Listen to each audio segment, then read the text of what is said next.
함께 말씀 나누겠습니다. 벌써 12월 이제 한 열흘도 남지 않았습니다. 지난 한 해 여러분 어떻게 살아오셨는지요? 이 시간이 되면 나는 지난 한 해 어떻게 살아왔는가, 또 내년을 어떻게 준비할 것인가, 여러 가지 생각들이 지나갑니다. 오늘 함께 말씀을 통하여서 우리의 삶을, 지난 한 해의 삶을 돌아보고 또 한 해를 다시 한번 준비하는 일에 있어서 좋은 안내, 또 좋은 주제들이 되겠다 하는 말씀들을 애닫고 발견하게 됩니다. 오늘 이 말씀 함께 묵상하며 우리를 돌아보고 또 한 해를 잘 준비하는 이 새벽이 되기를 간절히 바랍니다.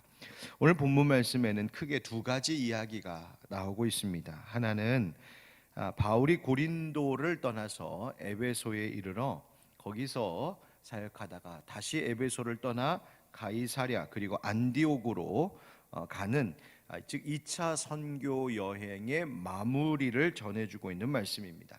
이 2차 선교 여행, 전도 여행이 여정이 약 한 3년 정도 된 것으로 보이는데요. 바로 그 이야기, 그 마지막 마무리가 오늘 말씀에 나오고 있습니다. 또 하나의 이야기는 바울이 이 에베소를 떠난 사이 그 에베소에서 있었던 일인데, 거기에 남겨두었던 브리스길라와 아굴라 부부, 바울의 좋은 동역자이자 또 영적인 제자들이었던 그들이 아볼라라고 하는 인물을, 뛰어난 인물을 만나게 되는 그 에베소에서의 사건에 대하여서 성경이 우리에게 증언하고 있습니다. 먼저 바울이 고린도를 떠나 이 에베소에 온 이런 이야기인데요. 바울이 에베소에 오기 전에 여러분 이미 우리 함께 새벽마다 말씀 나누었지만 고린도에서 1년 6개월을 머물면서 하나님의 말씀을 가르쳤습니다. 사실 그렇게 오래 있을 계획이 아니었던 것 같습니다. 왜냐하면 바울이 복음을 전했을 때 그 복음을 거부했던 사람들이 고린도 사람들이었죠. 그래서 복음 전도하고 나서는 바울이 마음에 큰 실망과 상처를 안고 난 더 이상 저들과 이제 상관하지 않겠다, 그렇게 마음을 돌이키고 돌아섰던 곳이 고린도였습니다. 그런데 주님께서 이 바울에게 환상 가운데 뭐라고 말씀하셨냐면 두려워하지 말며 침묵하지 말고 말하라. 그러니까 계속해서 이 땅에서 복음 전해라. 내가 여기에 택한 백성들, 내가 구원을 예비한 백성들이 많다 말씀해 주시는 것을 듣고 이 고린도에 계속 머물면서 복음을 전하게 되죠. 그 세월이 1년 6개월이었다는 말입니다. 자, 그리고 나서 오늘 본문 18절로 이어지는 것인데요. 18절에 보니까 바울은 더 여러 날 머물다가, 그러니까 그 고린도에 더 머물렀다는 말이에요. 머물다가 형제들과 작별하고 배 타고 수리아로 떠나갈새 브리스길라와 아굴라도 함께 가더라. 거기서 만난 이 부부가 함께 동행한 것이죠. 바울이 일찍이 소원이 있었으므로 갱그레아에서 머리를 깎았더라. 그리고 이제 다시 에베소에 이제 이 바울이 도착하게 되는데, 에베소에 가서도 회당에 가서 복음을 또 전하게 됩니다. 복음을 전하다가 다시 오늘 본문 20절 21절 보십시오. 우리 같이 20절 21절 같이 읽겠습니다. 시작.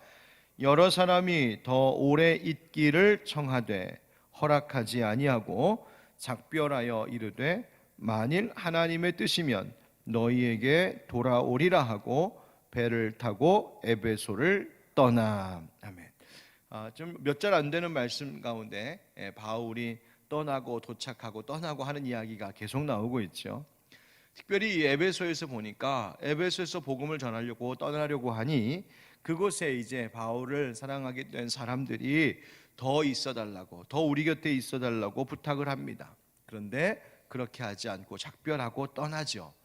바울이 이 에베소를 또 다시 떠나면서 하는 말이 무엇이었냐면, 우리 방금 21절 읽었었던 것처럼 만일 하나님의 뜻이면 너희에게 돌아오리라. 누구의 뜻이면?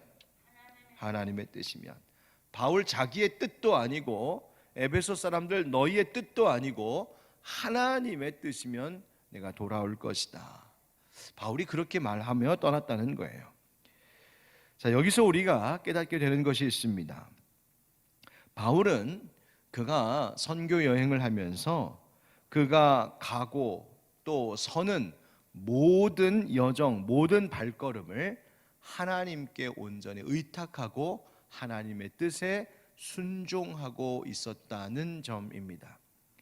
처음 전도 여행을 출발할 때도 성령께서 바울과 바나바에게 기름 부어 세워 그들을 보내실 때 떠났던 것이고, 드로아에서 마게도냐 땅 빌립보로 들어갈 때에도 환상 가운데 여기로 와서 도와달라고 하는 그 환상을 보게 하심으로 하나님의 뜻에 따라 가던 행선지를 바꾸었었고, 고린도를 떠나지 않고 상처와 실망이 가득했지만 다시 용기를 내어 1년 6개월을 머문 것도 하나님의 뜻이었고, 방금 우리 살펴본 것처럼 이제 떠나서 에베소에 갔다가 또 에베소를 떠나는 것도 자기 계획이 아니라, 또 사람들이 있어 달라고 해서 며칠 더 있었던 것이 아니라, 다시 에베소를 떠나고 에베소로 다시 올 수 있는 것도 다 하나님의 뜻이라면 그렇게 될 것이라고 그 모든 인생의 계획을 철저히 하나님께 맡기고 있었다는 점입니다.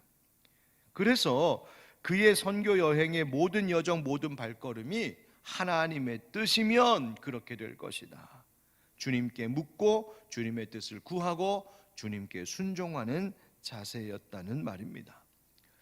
여러분, 지난 한 해 어떻게 살아오셨습니까? 삶을 돌아보면 그 여정이 순례자의 길과 같기도 하고, 또 우리 그리스도인들은 가는 곳마다 복음 전해야 되는 사명이 있어서 우리의 일생을 선교 여행에 왔다라는 마음으로, 내가 일생을 전도 여행 다닌다라는 마음으로 살아야 되는 사람들이 바로 그리스도인들입니다. 그것이 우리의 삶의 목적이기 때문이 그렇습니다.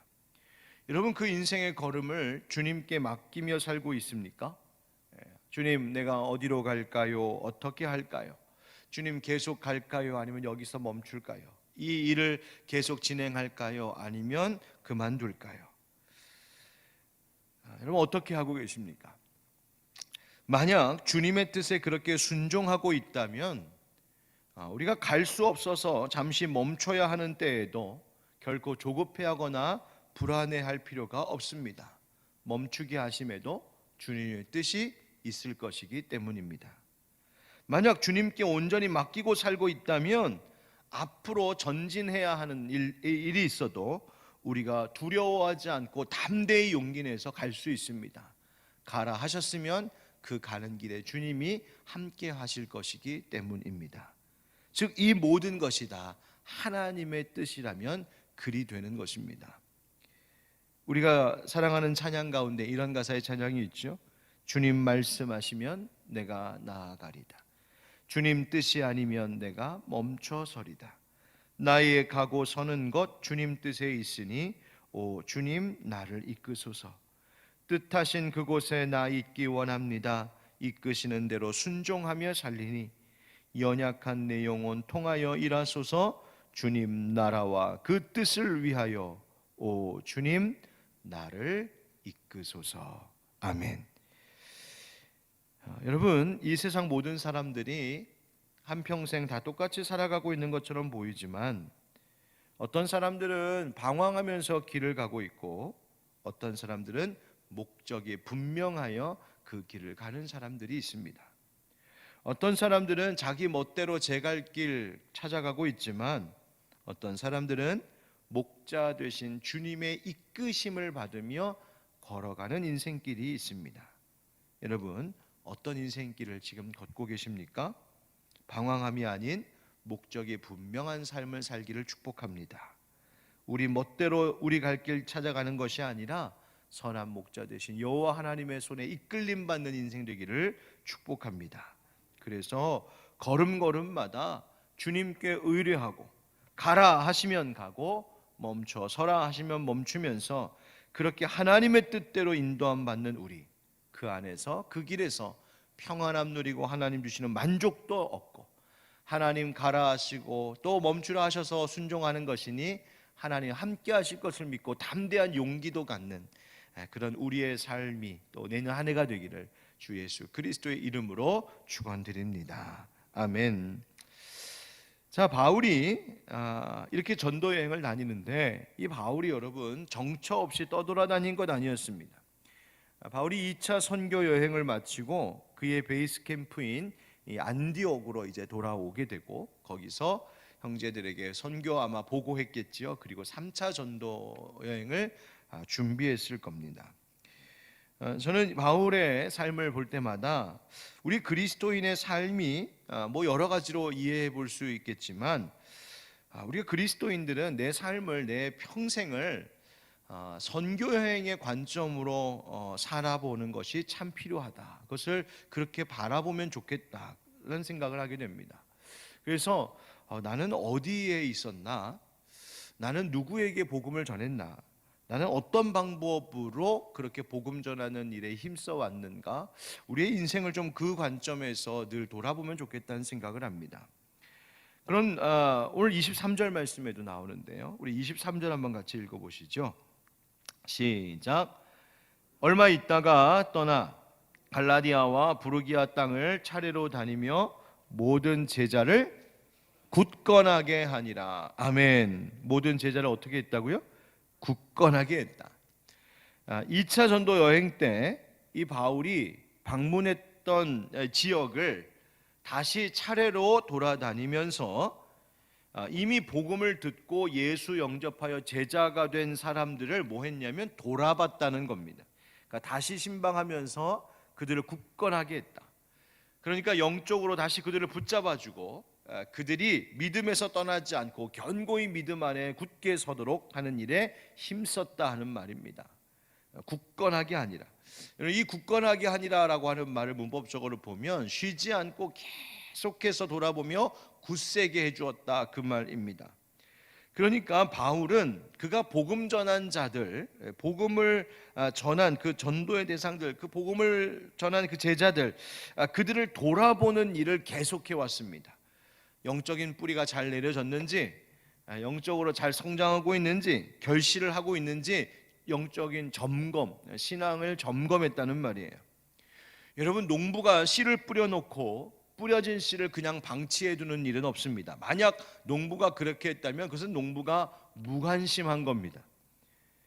정말 열매를 얻기 원하는 농부는 그 뿌린 것을 늘 돌아보고 지켜볼 겁니다. 아마 여러분도 경험이 있지 않습니까? 텃밭에 뭐 좀 뿌려놓고 심어놓고 나면 그거 어떻게 자랐나 하루에도 몇 번씩 돌아보지 않습니까? 하물며 우리의 사람들, 우리의 영혼들을 돌보는 일에 우리의 소홀함이 어떻게 있을 수 있겠습니까? 여러분, 우리는 어떨까요? 지난 한 해 동안 여러분 한 해 동안 돌아보면서 혹시 복음을 전하고 전도한 사람이 있으십니까? 지난 한 해 동안 맡았던 영혼들 주변에 있습니까? 하나님께서 만나게 하시고 붙여주셨던 그 사람들, 은혜를 나누게 했던 사람들, 여러분 이 연말에 다시 관심 있게 우리에게 붙여주셨던 사람들을 좀 돌아보면 좋겠습니다. 여러분 목장 식구일 수도 있고 함께 믿음 생활을 함께하는 우리 형제 자매들일 수 있습니다. 그들이 정말 영적으로 뿌리를 잘 내렸는지, 싹을 틔웠는지, 결실했는지 우리 한번 주변을 돌아보는 연말이 되었으면 좋겠어요. 그래서 이 일을 열심히 함으로 인하여 하나님께 귀한 칭찬받는 우리 되었으면 좋겠습니다. 여기 있는 목사 저에게는 바로 여러분 이 새벽에 함께하고 또 영상을 통해 함께하고 있는 여러분들이 바로 그 대상들이십니다. 믿음 안에 굳건하게 서기를 여러분 주님의 이름으로 간절히 축원드립니다. 바울이 이 에베소를 떠나서 2차 선교 여행을 이제 마무리하고 3차 선교 여행을 준비하고 있었는데 이 에베소에서 어떤 일이 있었느냐면 바로 거기에 바로 아볼로라고 하는 인물이 등장하게 됩니다. 성경은 그가 아주 능력자라고 소개하고 있습니다. 말도 잘하고 성경에 능통하고 바로 구약 말씀에 능통했단 말이에요. 심지어 예수 그리스도에 대한 복음도 들어서 그것도 잘 가르쳤다. 알렉산드리아 출신이니까 그것이 모든 그 당시에 지식과 학문이 총합되어 있었던 곳이 바로 그곳이었는데 거기서 태어났으니 얼마나 많은 것을 배웠겠어요. 그런데 굉장한 뛰어난 실력자이고 신앙인이었고 앞서가는 자였는데 그 당시가 지금과 같이 어떤 뭐 정보 교류 이런 게 뭐 빨랐던 때가 아니기 때문에 제약이 많았던 시대여서 이 아볼로가 알고 있었던 복음이라고 하는 것, 주님의 도라고 하는 내용이 한계가 있었어요. 신앙도 있었고 또 예수에 대하여서 복음에 대해서 듣기는 했지만 온전치 않았다는 말이에요. 그래서 25절 26절에 이렇습니다. 그가 일찍이 주의 도를 배워 열심으로 예수에 관한 것을 자세히 말하며 가르치나 요한의 세례만 알따름이라 그가 회당에서 담대히 말하기 시작하거늘 브리스길라와 아굴라가 듣고 데려다가 하나님의 도를 더 정확하게 풀어 이르더라. 아멘. 이 아볼로가 안다는 것이 세례 요한의 제자들을 통해서 아마 전해 들은 것, 그러니까 아마도 예수 그리스도의 공생의 초기 사역에 있었던 이야기들만 알았던 것은 아닌가, 그렇게 보여집니다. 그래서 에베소에서 이 아볼로가 그 복음을, 그 말씀을 전하고 가르치는 것을 브리스길라와 아굴라가 본 거예요. 근데 브리스길라와 아굴라는 사도 바울에게서 배운 사람들이지 않습니까? 그러니까 이 아볼로가 전하는 것이 뭔가 조금 부족하다 알게 된 것이죠. 그래서 그가 전하는 것을 설교하는 시간은 다 기다렸다 끝나고는 이 아볼로를 가만히 불러 그를 가르쳤습니다. 하나님의 도를 더 정확하게 가르쳤다. 예수 그리스도가 십자가에서 죽으시고 부활하시고 승천하신 이 일에 대하여서 정확하게 가르쳐줬다는 거예요. 예수 복음을 안다는 것이 바로 이 브리스길라 아굴라에게 큰 지식이었고 지혜였습니다. 여러분 생각해 보세요. 아굴라 브리스길라는 천막 만드는 사람들입니다. 정식으로 배우는 일에 있어서 부족했던 사람들이에요. 그런데 예수를 안다는 것이 그의 가장 풍성하고 확실한 지식이 되어 이 아볼로를 가르쳤어요. 아볼로는 어떻습니까? 정반대로 당대의 석학이었습니다. 그런데 교만하지 않고 겸손히 복음을 듣고 배웠다는 것이죠. 그리고 27절 28절 말씀에 보니까 그가 잘 배워서 이제는 아가야로 건너가 거기서 많은 신앙인들이, 많은 제자들에게 영적인 유익을 주고 거기서 예수가 그리스도다라고 하는 이 복음을 전하는 이 일에, 이 진리를 변론하는 이 일에 있어서 힘있게 유대인들을 이겼다. 귀한 일꾼으로 이 아볼로가 쓰임 받았다라고 하는 말입니다. 잘 가르쳤고 겸손히 잘 배웠습니다. 여러분 어떻습니까? 우리는 지난 한 해 열심히 배우고 또 열심히 혹 가르쳤을까요? 혹시 코로나 때문에 핑계대지는 않았습니까? 오늘 말씀 우리 한번 통하여서 배우는 일, 또 교회는 가르치고 양육하는 일에 더 힘써야겠다라는 것을 다시 한번 다짐하게 됩니다. 이 겨울에 또 다가오는 새해에 말씀을 배우고 더 정확히 알고 또 양육하고 훈련하는 일에 우리가 게으르지 말고 최선을 다하여 배우는 일에 열심을 다하여 많은 이들에게 심히 믿음의 귀한 유익을 줄 수 있는 브리스길라, 아굴라 그리고 아볼로와 같은 귀한 제자들 되기를 예수님의 이름으로 축원드립니다. 아멘.